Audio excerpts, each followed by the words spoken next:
Good morning, everyone. We're going to start by singing our hymn of welcome, number 347, Gather in the Spirit. Number 347, Gather in the Spirit.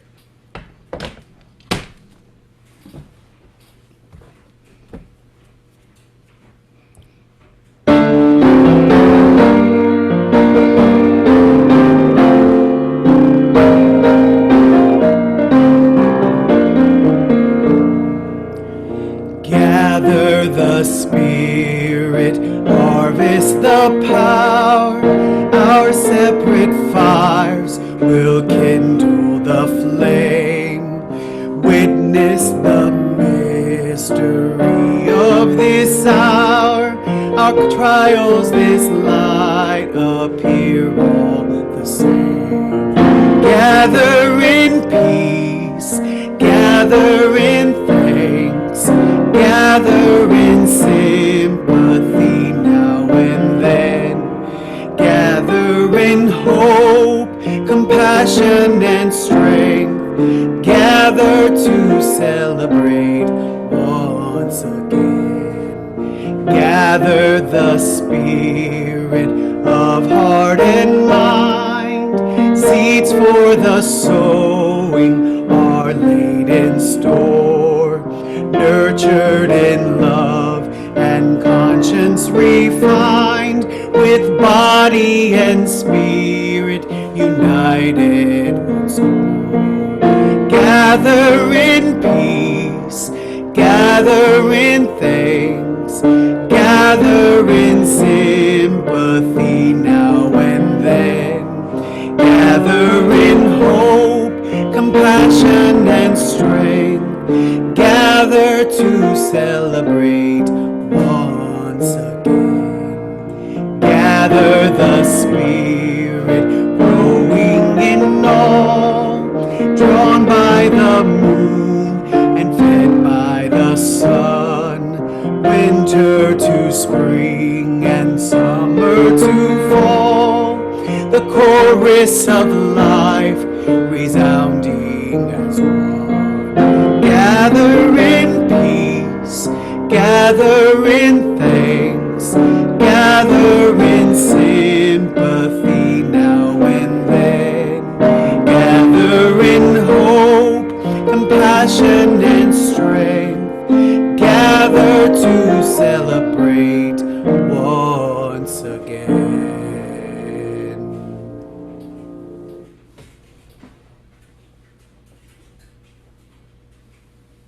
Good morning.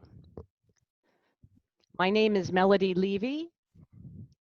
I am a woman, a mother, a grandmother, a daughter, a sister, a friend, a volunteer, and I am president of the Board of Trustees.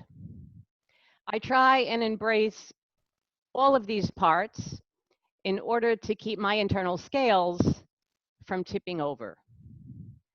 I walked through these doors in 1991. I courted you for a year. And in 1992, I signed the Book of Membership. Being a member enables me to be on the board.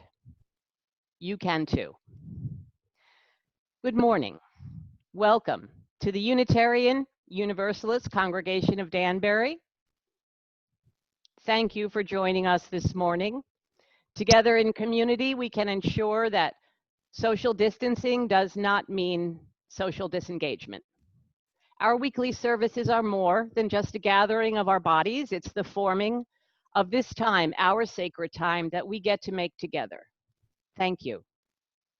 Whether you're well-versed in the technology of teleconferencing or this is your first venture, we welcome you.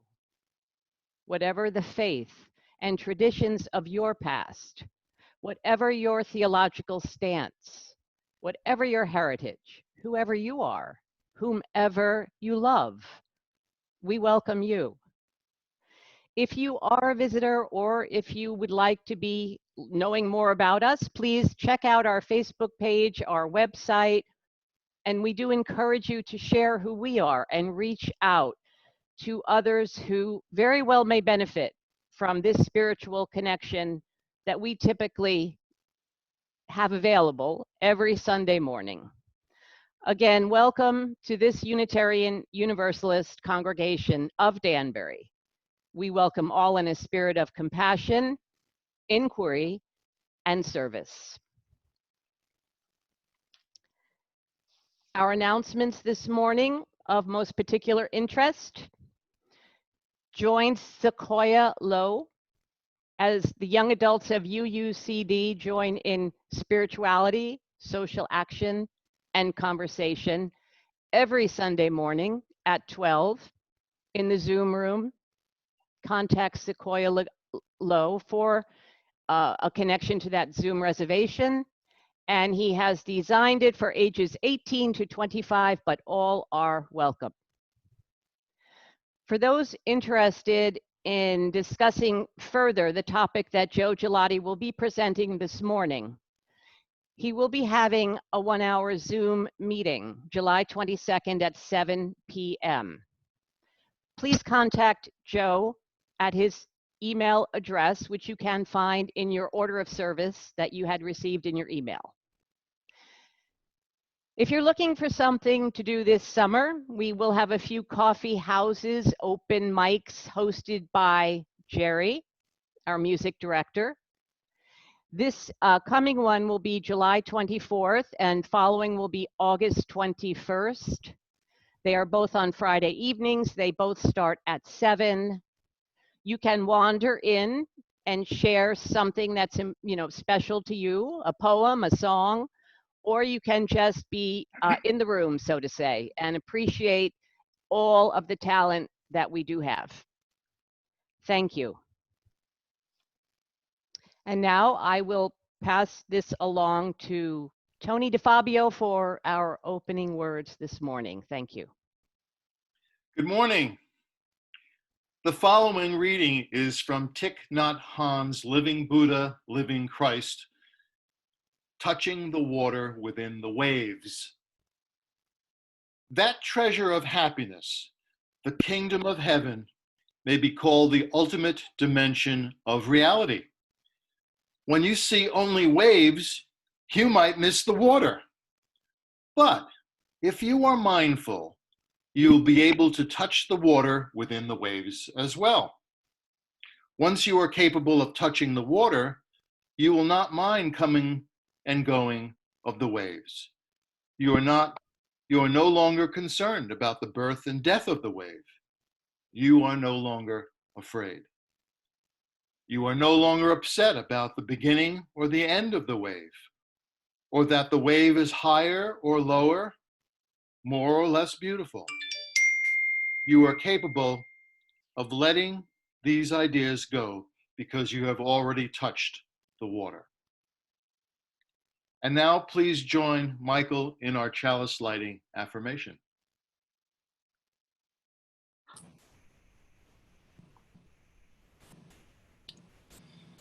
We will now light our chalices. If you have a chalice or candle to light, I invite you to do so safely now, and then we will join together in our chalice lighting affirmation.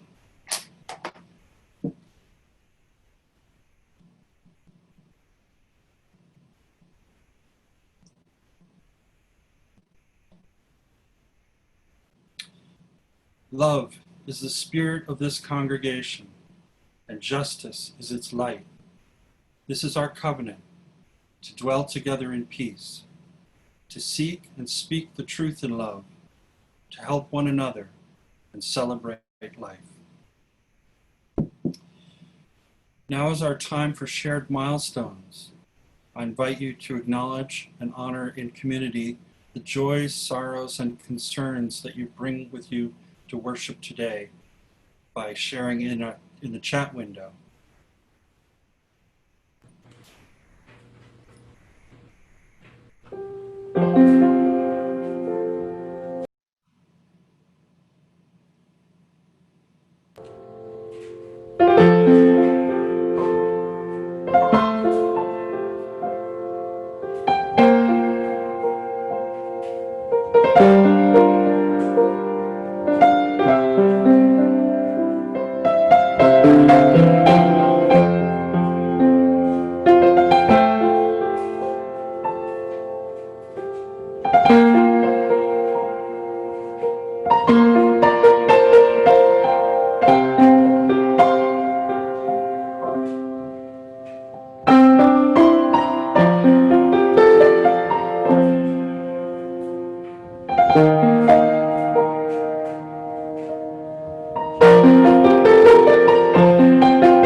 For our offering today, I would like to share with you an observation attributed to an unknown monk from sometime in the 1100s.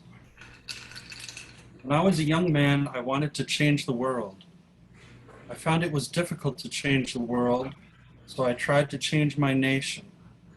When I found I couldn't change the nation, I began to focus on my town. I couldn't change the town, and as an older man, I tried to change my family. Now as an old man, I realized the only thing I can change is myself. And suddenly I realized that if long ago I had changed myself, I could have made an impact on my family. My family and I could have made an impact on our town. Their impact could have changed the nation, and I could indeed have changed the world. The information for making an offering this morning will be on your screen. A link to make a donation electronically can be found in the chat box. If you are a visitor, please do not feel obligated to make a donation this morning. Your presence is a gift to us. For those of you that regularly contribute, let me say thank you on behalf of our community. For those of you that support our congregation but are unsettled by the changes in the way we take our offerings in this time of online gathering and have not yet tried to do so, I encourage you to embrace a little change. You may just change the world. Also, we accept checks in the mail. The address is on the screen.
Okay, start over again. Good morning. My name is Joe Gelati, and my wife Karen and I have been attending this congregation since 1995. I'm on the Adult Education Committee, Sunday Service Committee, and Board of Trustees. My talk this morning is going to be on, spiritually speaking, fear, the seer, and practice. First, I would like to thank everyone for being here this morning, and I'm particularly grateful for this opportunity to share with you the following ideas concerning fear, seer, and practice. Please refrain from using the Zoom chat function during this talk. Thank you for that. The genesis for this talk originates and is based on Hindu philosophy and yoga teachings. First, Spiritual speaking groups are independent groups that have started up all over the United States. These freestanding groups have evolved, allowing people to discuss spirituality with a wide range of old and new ideas, opportunities, and possibilities. Thus, we have a spiritually speaking group here at UUCD. The COVID-19 virus and the epidemic of fear associated with all of its complexities and nuances has increased excessive levels of anxiety, drama, crime, and unimaginable levels of long-term confinement. The first part of my talk this morning is about fear. This approach and its remedies are in all likelihood going to be quite different than what most people have heard before. Fear seems to have many plausible and arguable opinions associated with its origins and the validity of its function. The theory that's easiest for most of us to understand and is based in anthropology, science, and logic is as follows. The origin of fear can be first recognized looking back at the period we call the dawn of mankind, some 30,000 to 35,000 years ago. During the beginning stages of development of early man, fear was no doubt a critical and at the same time terrorizing aspect of almost every hour of every day of their lives. Their everyday primary fear was for their lives, the lives of their families, tribal safety, and avoid being hunted down by wild animals. I would argue that the fears experienced today by modern man pales in comparison to what our ancient ancestors had to deal with. We certainly don't have the intensity and frequency of life and death problems early man was faced with. Yet today, our misguided fears and the reaction to those fears are just as intense as people faced 30,000 years ago. Something seems seriously out of balance about that comparison. Another cause of fear in our lives is a small almond-sized gland at the base of the skull called the amygdala. This minute little gland is responsible for all of the emotional experiences of the human condition. This tiny component of the brain is sometimes referred to as the survival instinct driver, or sometimes it's referred to as the lizard brain. This small but powerful mechanical mechanism is the brain structure that controls and provides anxiety, memory, and fear. However, the function of this important gland happens in total obscurity, unbeknownst to its host. Fear is being generated in ways that often provide inaccurate input and output. Fear has been described as a mental phantom. As a society, we have made so many wonderful technological advancements. However, when it comes to understanding fear and its emotional charge, we seem to be experiencing a sort of cultural shortcoming. We find ourselves wanting to douse the flames of fear in our lives, only to find out our efforts are often in vain. Fear can only be understood through developing the capability to truly see fear in the spiritual sense, rather than being outwitted by its emotional outpourings. We know today that fear weakens the immune system. Fear makes us less able to fight off infection, viruses, and other illnesses. Fear initiates the body's fight or flight response and causes an unnecessary and excessive overload of hormones. At times, when suffering with fear, people find themselves almost totally unable to find the mind's off button day or night. Now, let's move on to start finding workable solutions to resolve the fearful thought patterns that reside in all of us. Most often, meaning 95% of the time, the fears that we all experience are in fact just a thought.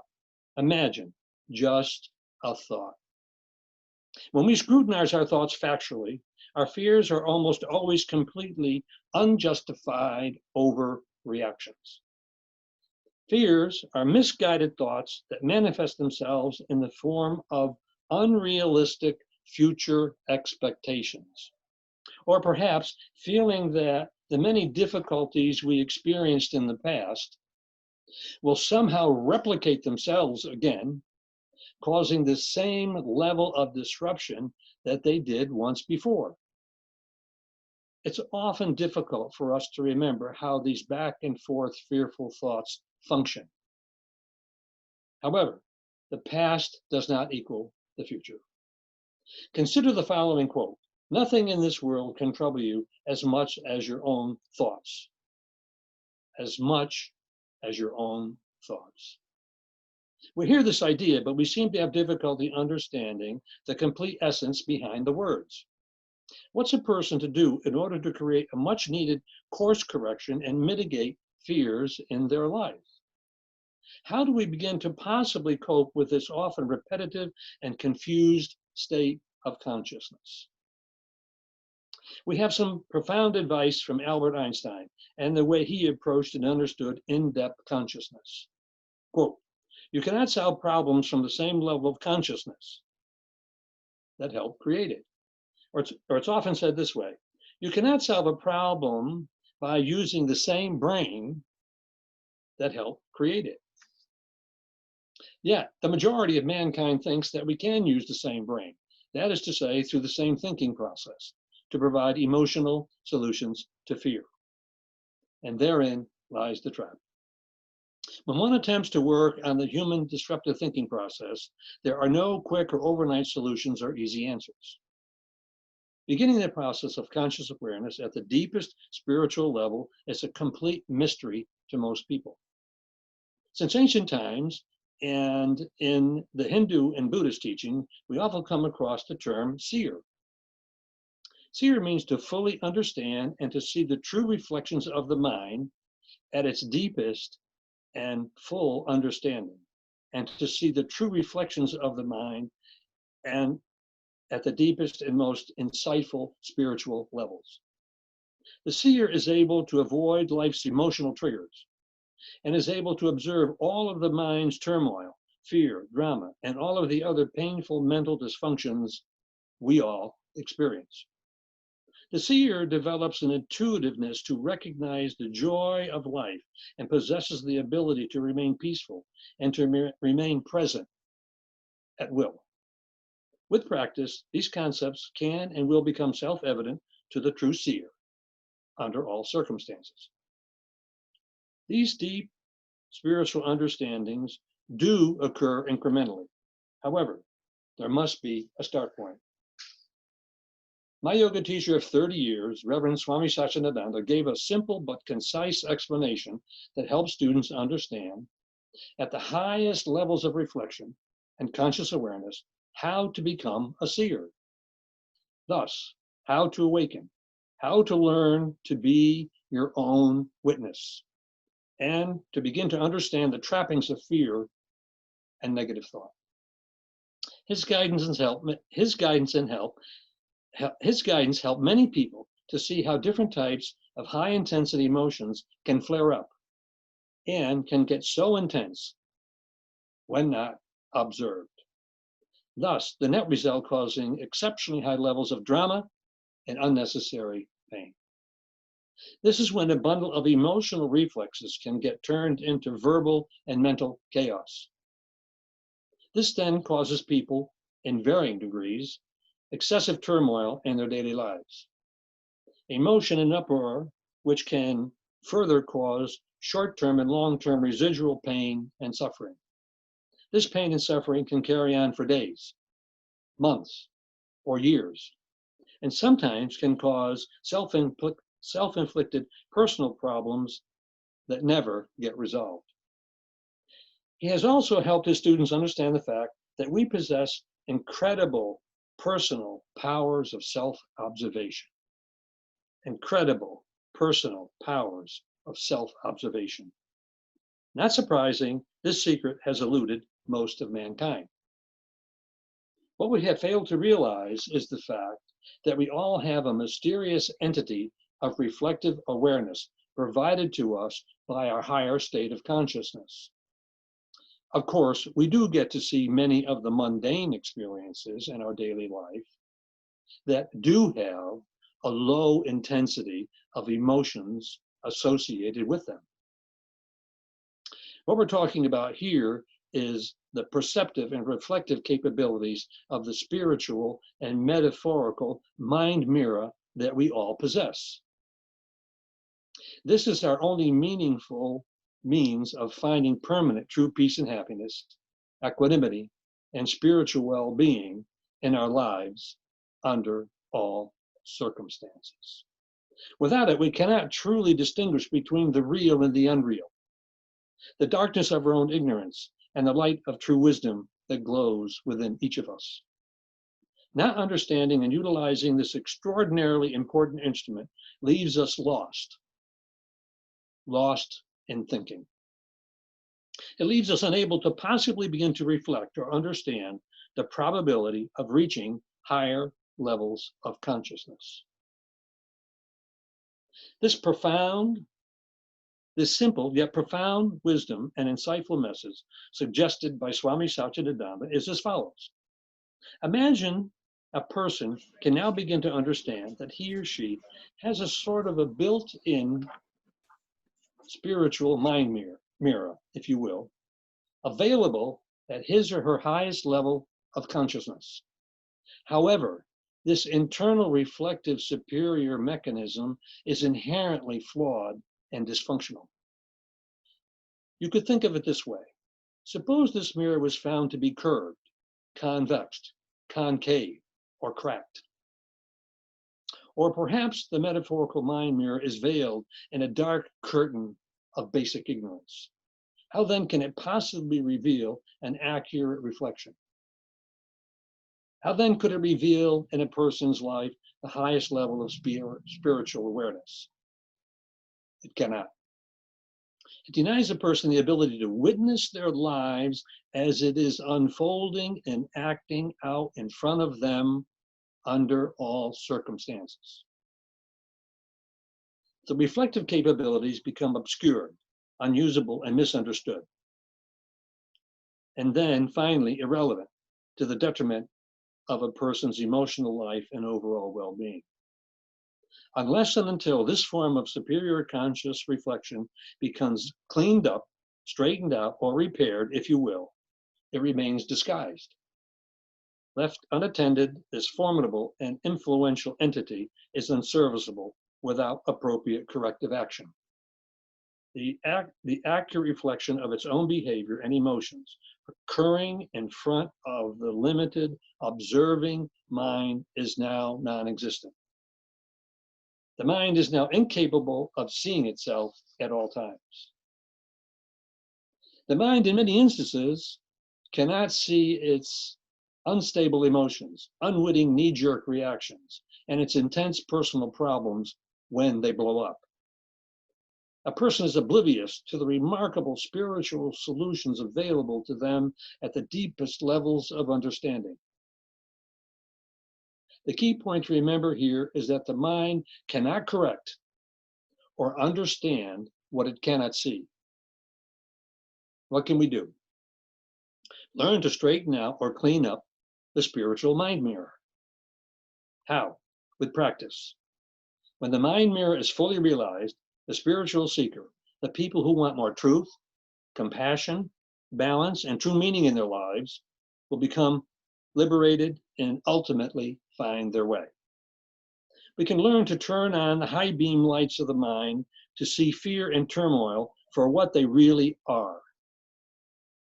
True deception. And yes, there are simple practices to get a person to start to build greater mental muscle on their way to the highest level of consciousness and greater understanding. One of the key points to remember is this. You cannot approach the spiritual exercise using your intellect. If you do, you'll never get anywhere.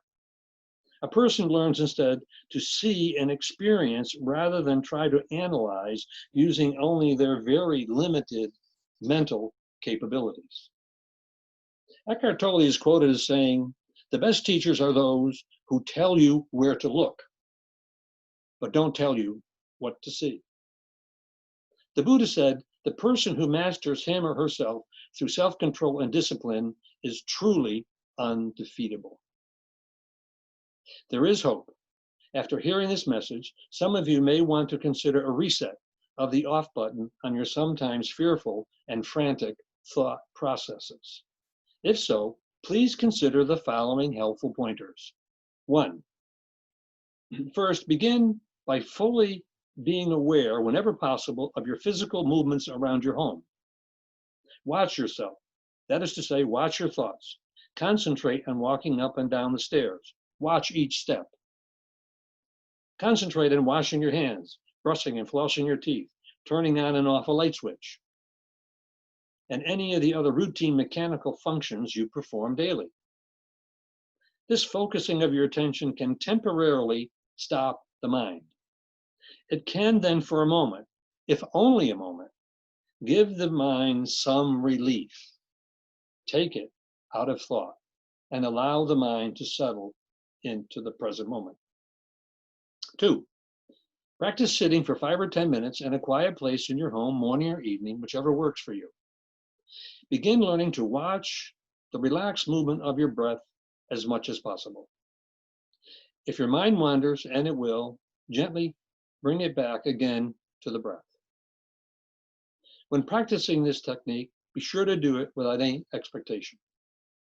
Allow the mind plenty of time to slowly get used to this new change. Over time and with practice, bring your new concentration exercises up to 15 minutes or longer if you can. You are slowly disidentifying the narrow content of your unconscious mind to the stability of the conscious mind. 3, the following is crucial in one's spiritual aspiration in learning to control the mind. Allow these practices to become firmly grounded and well attended for a long period of time. This sutra does not say how long. Sutra comes from the Hindu spiritual text meaning the barest thread of information. Develop a sense of earnestness, desire, and dedication. The price of liberation is hard work. Do not give up. You will ultimately begin to realize the immeasurable benefits that will unfold in your life. Learn to become a seer. Learn to become present. Learn to pull yourself into the present moment. Practice to be alert in an instant whenever you feel the mind is being pulled by its negative polarities. Also, there is much in the way of print, audio, and video material to help you to bring about change and train the mind into the present moment. If we fail to face the fears in our lives and fail to develop a new understanding and direction, we are trapped in pain. Trapped in pain causes the same old repetitive thinking of these all too frequent negative thoughts and emotions of our unjustifiable fears. We will then be left with no other choice but to remain with the same old fearful demons again and again and again. Life with fear, not a good way to live. Having said what I've said this morning, recklessness is not a substitute for fearlessness. We still have to wash our hands, wear a mask, and social distance when advised. There is a Buddhist saying, if you want change in your life, you first must be willing to change your mind. Again, if people have any questions or comments, we're going to have a discussion at a Zoom meeting planned for Wednesday night, July 22nd at 7 o'clock. Send me your email and I will send you the link before the meeting starts. Thank you all so very much.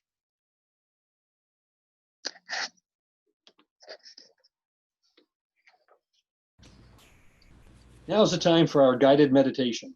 So I'd like everyone to begin by sitting up straight, put down anything that may be in your hands, and close your eyes. Guided meditation is about a relaxed and focused determination. It's not about what you do, but what you allow to happen. It's a process that can be very easy or very difficult. So this morning we're going to do the easy version. Let's begin at the basic step of realizing the breath. So what that means is just to watch your breath. Bring your awareness to the tip of your nose and simply follow, using your third eye or your powers of observation, simply follow the breath as it gently flows in and out of the nostrils.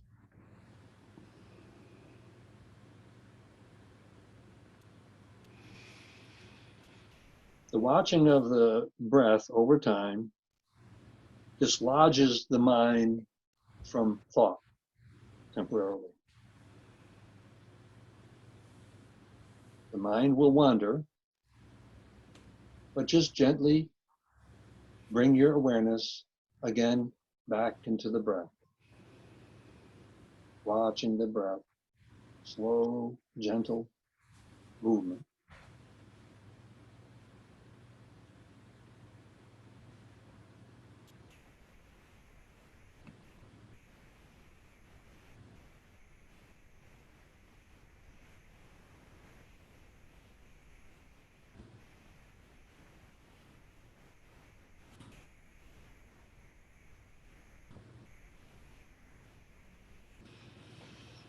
Now, if everyone will just take a slow, deep, quiet breath, and then slowly exhale, allowing your breathing to come back to the normal rate.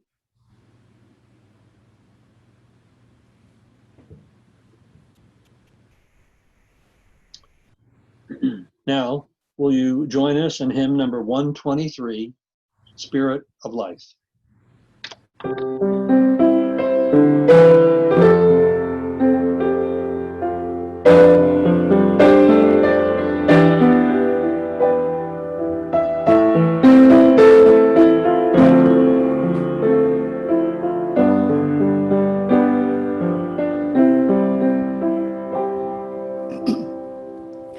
Spirit of life, come unto me.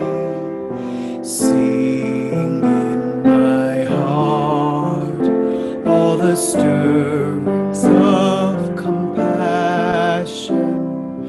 Blow in the wind, rise in the sea, move in the hand, giving life the shape of justice. Roots hold me close, wings set me free. Spirit of life, come to me, come to me.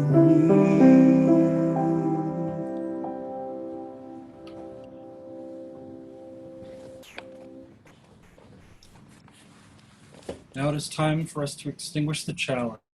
Please join with me with our words. We extinguish this flame, but not the light of truth, the warmth of community, or the fire of commitment. These we carry in our hearts and out into the world until we are together again. And now we will sing our closing hymn, number 368. Now let us sing.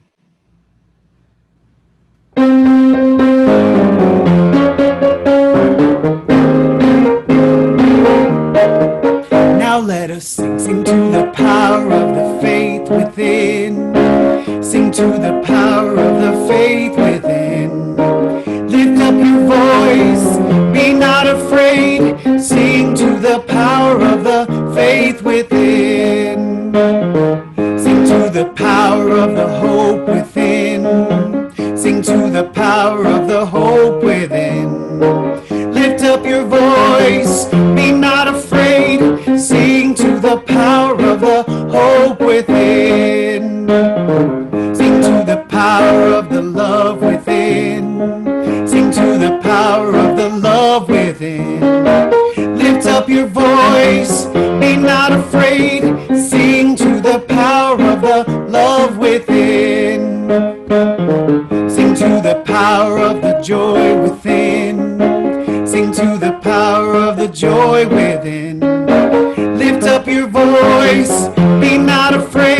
Sing to the power of the joy within.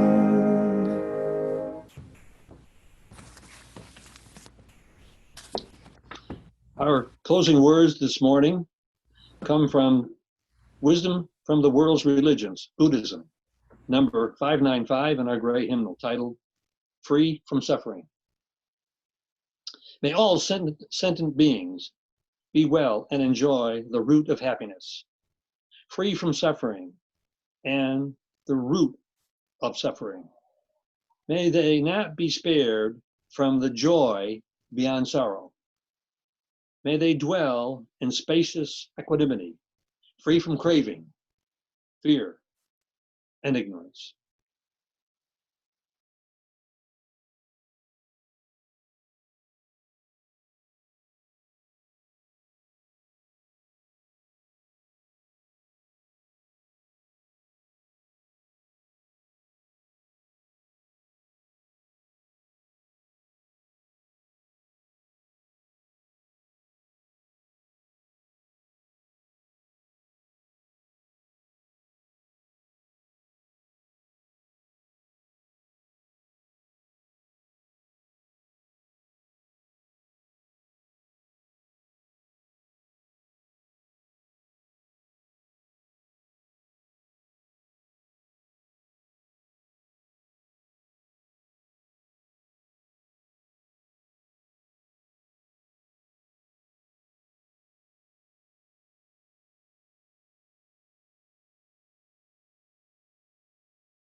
Tasha can.